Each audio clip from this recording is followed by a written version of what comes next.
आई hate Mohammad. इसीलिए मैंने इस्लाम छोड़ा था, सनीउर रहमान से सत्यनिष्ठ आर्या बना था। आई हेट मोहम्मद क्योंकि मोहम्मद की वजह से ही मेरा कटा गया था पैदा होने के बाद। यस, मेरा खतना हुआ है। आई हेट मोहम्मद क्योंकि मोहम्मद का रोज के वजह से ही रियाद शहर में तीरा मस्जिद में जुम्मे के नमाज के बाद 7 साल का मैं पहली बार गला हुआ इंसान को देखा था। यस, इंसान का गला हुए मैंने देखा था। आई हेट मोहम्मद क्योंकि मोहम्मद का फिलोसफी की वजह से ही मैंने अपने हाथों से गाय था कुर्बानी के टाइम पे ईद उल अजहा पर। आई हेट मोहम्मद क्योंकि मोहम्मद का कुरान का 3 सूरा, सूरा तौबा, सूरा सफ, सूरा अनफाल, इन 3 सूरा के वजह से ही मेरे ऊपर जिहादियों ने हमला किया था। नारा तकबीर अल्लाहु अकबर बोलते 37 स्टिचेस लगे थे मेरा शरीर में। 3 दिन आईसीयू में था और 3 महीने तक मेरा लेफ्ट साइड पैरालिसिस था।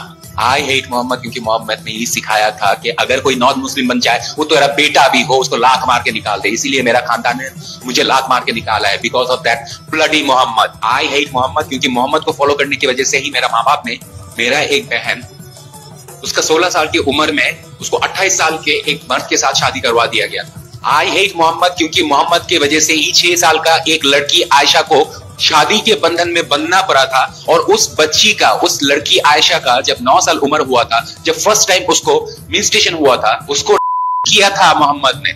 Yes, of course that was क्योंकि 9 साल का बच्ची ऑफ कोर्स ये नहीं बोल रही है पैर खोल के कि कुंडी मत खड़काओ राजा, सीधा अंदर आओ राजा।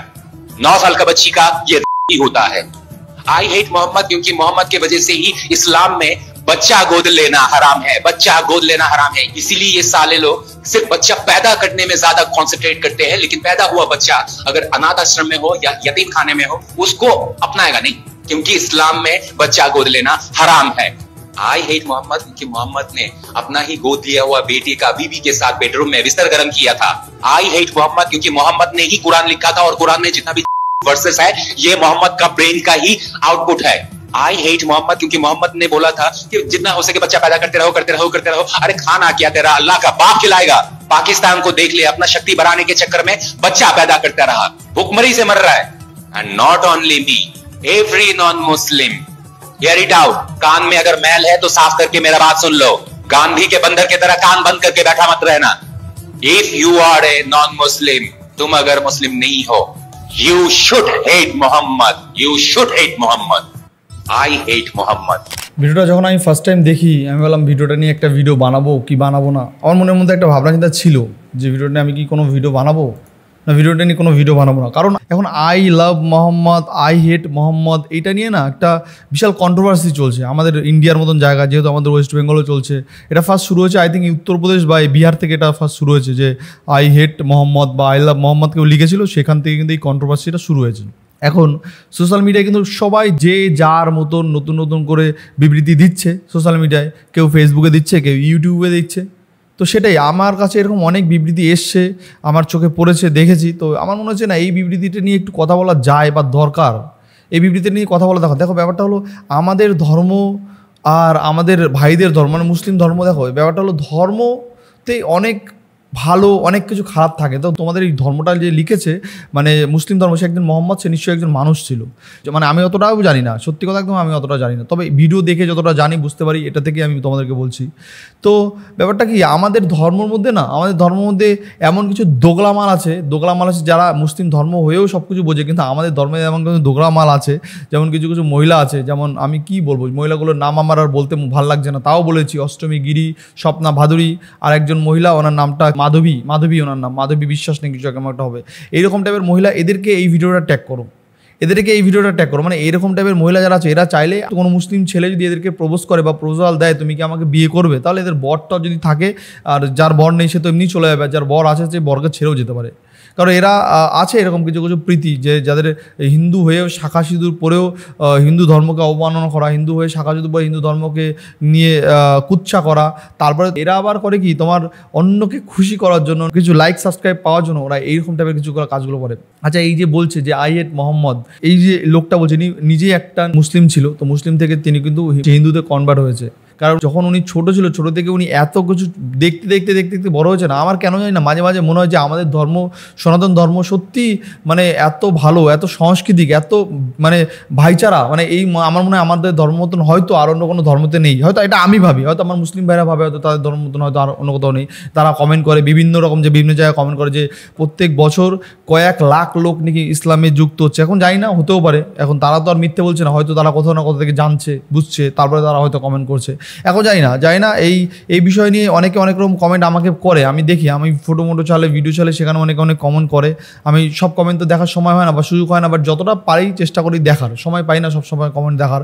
তো এইটাই হলো ব্যাপার। এবার এই যে একটা ছেলে, ইনি দেখুন এনার মধ্যে কতটা যে ইসলামের প্রতি রাগ, কতটা যে এনার মধ্যে ইসলামের মধ্যে একটা হিংস্র জন্মে গেছে। উনি হিংস্র হয়ে কথাগুলো বলছে, দেখেই বোঝা যাচ্ছে যে বলছে আজকে আমি ইসলাম ধর্ম ত্যাগ করেছি বলে আমার যে পারিবারিক, আমার ফ্যামিলি আমার সঙ্গে কোনো রকম কোনো সম্পর্ক রাখে না, বা আমার ফ্যামিলির সঙ্গে আমার কোনো রকম কোনো টাচ আপ নেই, সম্পর্ক নেই। আমাদের ধর্মতে এরকম প্রচুর মেয়েরা আছে, প্রচুর ছেলেরা আছে যারা গর্ব করে ইসলাম ধর্ম গ্রহণ করে, যেটা বেশিরভাগ ক্ষেত্রে মেয়েরাই করে, ছেলেরা খুব কম করে। এটা বেশিরভাগ ক্ষেত্রে মেয়েরা করে। কি করে? তারা একটা মুসলিম ছেলেকে ভালোবাসার পরে সেই মুসলিম ছেলেটাকে বিয়ে করে নিজের ধর্ম পরিবর্তন করে নেয়, ঠিক আছে? তারপরে তাদের বাড়িতে আসে, তারপরে আবার তাদের বাড়িতে বাপ মাকেও কনভার্ট করে যে তোমরাও করে নাও। মানে ফার্স্ট মেয়েটা হয়, ঠিক আছে, মেয়েটাকে ফার্স্টে ছেলেটা বুঝিয়ে টুঝিয়ে ধর্ম পরিবর্তন করে বিয়ে টিয়ে করে না, মানে বুঝিয়ে না তো সবই ওই জ্বালা, বুঝতে পারছো কি জ্বালায় যায় তারা? ওই জ্বালায় যায় সবই, ঠিক আছে? মানে ওই জ্বালা, মানে আমি বলতে চাইছি কি, আমি বলতে চাইছি তোমরা আবার এটাকে ভুল ভাবে নিও না ভাই, ঠিক আছে? মানে আমি বলতে চাইছি যে রিলেশন করলে তখন মানুষ ভালোবাসার মানুষকে ছাড়া সবই চারিদিকে ব্লার দেখে, ব্লার মানে, আর ভালোবাসা কিছু না, সবই ওই তাল, ঠিক আছে? বুঝতে পারছো ব্যাপারটা? তো এটাই, তখন তারা ব্লার হয়ে যায়, তখন তারা মনে করে যে না আমি ওকে বিয়ে করবো, ওকে বিয়ে করলে আমার জীবনে ও ছাড়া আমার হয়তো আর কেউ নেই, বা ওর মতন স্যাটিসফাই হয়তো আমাকে আর কেউ করতে পারবে না। তো এই জিনিসগুলো কাজ করে, এটা স্বাভাবিক, এটা হওয়াটাই স্বাভাবিক। এটা আমার ক্ষেত্রে হলে হতো, আমার ক্ষেত্রে তাই হতো, এটা বাস্তব, একদমই স্বাভাবিক। তো কিন্তু অনেক জায়গায় এরকম আমরা দেখেছি যারা রিলেশনের কাছে বিয়ে করেছে, দুটো, এই যারা হিন্দু সম্প্রদায়ের লোক তারা হিন্দুই আছে, মুসলিম সম্প্রদায়ের লোক মুসলিম আছে, তো বিয়ে করার পরে মেয়েটা হিন্দু ধর্মই পালন করছে, ছেলেটা তো মুসলিম ধর্ম পালন করছে। কিন্তু এই ক্ষেত্রে দেখা যায়, অনেক সময় দেখা যায় যে ছেলে জন্ম হওয়ার পরে এবার তাদের যে অনেক মুসলিম মানি দেওয়া বা অনেক রকম কার্যকলাপ থাকে, সেগুলো কিন্তু আর হয়তো মেয়েটা করতে দিতে চায় না, বা অনেক জায়গায় সময় মেয়েটা করতে দিতে চায়। একটা কথা কি বলতো, ধর্মের টান সবারই থাকবে, ছেলেটারও যেমন নিজস্ব ধর্মের টান থাকবে, মেয়েদের ভাই অতটা টান থাকে না। কারণ মেয়েরা ঠিকঠাকভাবে পরিষেবা পেলে, পরিষেবা মানে কোন পরিষেবা বুঝতে পারছো তো, ওই পরিষেবা পেলে সব ভুলে যায় ভাই, ঠিক আছে? আবার অনেক সময় দেখা যায় কি, পরিষেবা পাওয়ার পরেও অনেক সময় ধর্মগত টান, তো ছোটবেলার থেকে টান, এই টানটা কিন্তু থেকে যায় অনেকের ক্ষেত্রে, সব দোগলাদের থাকে না, অনেকের ক্ষেত্রে থেকে যায়। সে জায়গা দাঁড়িয়ে আর কি হবে, সে জায়গা দাঁড়িয়ে তখন এখান থেকে একটা ঝামেলা সৃষ্টি হয়, বিবাদ সৃষ্টি হয়, তখন থেকে হয়তো তাদের মধ্যে রিলেশনে আস্তে আস্তে দূরত্ব তৈরি হয়, হয়তো তৈরি হয়। কেন তাদের ছেলেটার বাড়িতেও বলবে যে না ওকে এখন আমাদের মুসলমানই বানাতে হবে, আর মেয়েটার বাড়িতে বলবে না তুই যদি মুসলমানই বানাস তার তোকে আমরা মেনে নেবো না। এখন দুজনই পড়ে যায় একটা গ্যারা খোলে, তখন সেইভাবে দুজনের থেকে আস্তে দুজনের দূরত্ব আস্তে আস্তে বাড়তে থাকে, তখন সেই সম্পর্কর ভাঙন ঘটে, বেশিরভাগ ক্ষেত্রে দেখা গেছে, ঠিক আছে?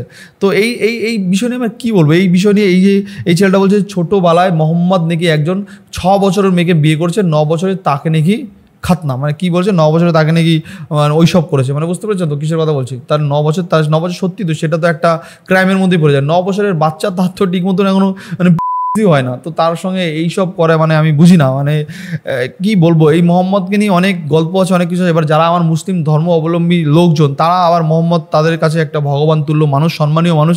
কিন্তু এই মোহাম্মদকে নিয়েও অনেক ভিডিও আছে, যে ভিডিও তোমরা যদি দেখতে চাও আমি তোমাদের কাছে সেই সব ভিডিও নিয়ে আসবো বা দেখাবো, যদি তোমরা অনুমতি দাও তো, যে ছোটোবেলা মোহাম্মদের লাইফটা কেমন ছিল, মোহাম্মদ কি করতো, মোহাম্মদ কি খেতে পছন্দ করতো, মোহাম্মদ কটা বিয়ে করেছে, তাদের বাণী কী ছিল, অরিজিনালি বাণী কী ছিল। মোহাম্মদ যে শুধু বলতো যে শুধু পয়দা করো, ছেলেবেলে পয়দা করো, মানে তাদের বক্তব্য বলে যে মোহাম্মদ বলে যে শুধু ছেলের পর ছেলে পয়দা করো, কিন্তু অনাথ ছেলেকে গোদ নেওয়া যাবে না, শুধু নিজের থেকে যত ইচ্ছা তত পয়দা করতে হবে, কারণ এগুলো হলো আল্লাহর দান, আল্লাহ দিচ্ছে। এই জন্য তো পাকিস্তানের মতন দেশ এখন ভুখা মরছে, সত্যি কথা, এটা বাস্তব কথা। পাকিস্তানে 1 কেজি আটার দাম প্রায় হয়ে যায় 300 টাকা 400 টাকা মিনিমাম, মানে অনেক দাম। আমাদের এখান থেকে তো 2-3 ডবল দাম।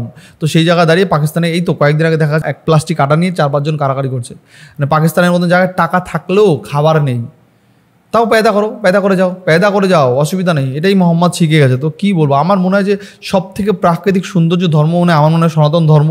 এবার এইটা নিয়ে অনেকের মানে ভুল ধারণা থাকবে, এটা নিয়ে আমার অনেক মুসলিম ভাইরা বলবে যে না তোমাদের ধর্ম বাজে। দেখো ওরাও আমাদের ধর্মে কিছু ভুল টুল ধরার চেষ্টা করবে, ধরবে, এই ভুল বৃত্তি তো থাকতেই পারে, বা হয়তো আছে, আগেবার আছে আমি ঠিক জানি না, বাট আছে, ঠিক আছে? কারণ ওরাও তো অনেক ভুল টুল ধরে দেখায় যে এটা কেন হলো ওটা কেন হলো, কিন্তু ওদের বেশিরভাগই ভুল থাকে মানে গল্পের গরু গাছে ওঠার মতন, একটা ভুলভাল একটা যুক্তি দিয়ে দেয়, ভুলভাল যুক্তি দিয়ে ধরো বোঝানোর চেষ্টা করে যে এইটা না এই হবে, ওইটা না ওই হবে, সেটা নাকি হবে। কি মিজাউর রহমান আজারি বলে একজন লোক, তিনি বলছে যে মূর্তি তোমরা বানাও, ওই মূর্তি তোমরা ভাঙো, তো মূর্তি তোমাদের কীভাবে রক্ষা করতে পারে। এই যে উনি মিজানুর রহমান আল্লাহ আজারি যে কথাটা বলছে, এই কথার পরিপ্রেক্ষিতে অনেক কথা বলা যায়।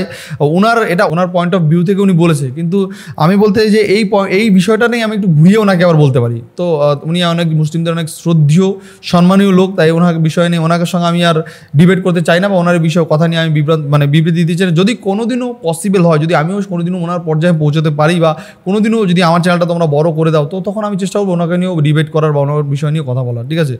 ওরকম অনেক ধর্মগুরু আছে যারা হিন্দুতেও আছে, হিন্দুতে আছে বলে তারা ভুল বলে না, সেটা একদমই না। হিন্দুতেও প্রচুর আছে যারা বিভৎসভাবে ভুলভাল ছড়ায়, এরা আদৌ মানে ধর্ম বিষয় নিয়ে জানে কি জানি না, বাট তারা এখন ধর্মগুরু হয়ে বসে আছে, অনেক জায়গাতেই আছে, ঠিক আছে। তো এটাই হলো ব্যাপার। এখন তোমরা জানাবে ভাই তোমাদের কি মতামত। আজকে এই ভিডিওটা যে দেখালাম, এই যে এই মুসলিম ভাই নিয়ে একজন মুসলিম থেকে হিন্দুতে কনভার্ট হয়েছে, তো ওনার ভিডিওটা দেখালাম। এবার ওনার এই ভিডিও নিয়ে তোমাদের কি মতামত অবশ্যই তোমরা জানাবে কমেন্টে, ঠিক আছে। অবশ্যই কমেন্টে জানাবে ওনার ভিডিও নিয়ে তোমাদের কি মতামত ভাই, ঠিক আছে। এখানে আমি একটা দুটো কমেন্ট পড়ে তোমার শুনে, এখানে একজন কমেন্ট লিখেছে, সানি বাবু এটা নিয়ে একটা ভিডিও হোক, পাথর পুজো করা যায় না কিন্তু চুমু খাওয়া যায়, ঠিক আছে। এখানে হচ্ছে এগিয়ে যান, সাথে আছি, ঠিক আছে। Very nice bro, yes I hate Mohammad, ঠিক আছে। আপকো বধাই, ক্যা বাত হ্যায়, আচ্ছি ইনসান, ঠিক আছে। তো যাই হোক বন্ধুরা, আজকে মতো ভিডিওটা শেষ করি। নেক্সট দেখা হচ্ছে অন্য কোনো পর্ব। ভিডিওটা কেমন লাগলো সেটা কমেন্টে অবশ্যই জানিও। আর এই বিষয় নিয়ে তোমাদের কি মতামত সেটাও কিন্তু তোমরা কমেন্টে জানাতে ভুলো না। বাই বাই, ভালো থেকো, সাবধান থেকো। আর হ্যাঁ, আমাদের ধর্মকে কিন্তু বাঁচাতে আমাদেরই হবে বন্ধুরা, ঠিক আছে। আর আমাদের ধর্মকে কিন্তু চন্দ্রগ্রহ থেকে বা পাকিস্তান থেকে, আফগানিস্তান থেকে, বাংলাদেশ থেকে বা কোনো জায়গা থেকে কোনো একজন বীর আসবে, ছত্রপতি শিবাজির মতন আসবে কেউ, এসে আমাদের বাঁচাবে, এটা কিন্তু না। আমাদেরই এখন বর্তমান সময় ছত্রপতি শিবাজি হতে হবে, আমাদেরই এখন বর্তমান সময়ে সুভাষচন্দ্র বসু হতে হবে, এটা বুঝতে হবে। আমাদের এখন আমরা আছি, আমাদের জেনারেশন আমাদেরই হতে হবে। আমাদের জেনারেশন অন্য কেউ একজন আসে করবে, সেটা ভাবনা চিন্তা করলে কিন্তু আসবেও না, আর আমাদের কোনোদিন হবেও না। তো যাই হোক বন্ধু, আজকে ভিডিও শেষ করি। নেক্সট অন্য কোনো ভিডিও, অন্য কোনো পার্টে দেখা হচ্ছে। তোমাদের মতামত অবশ্যই তোমরা জানাও।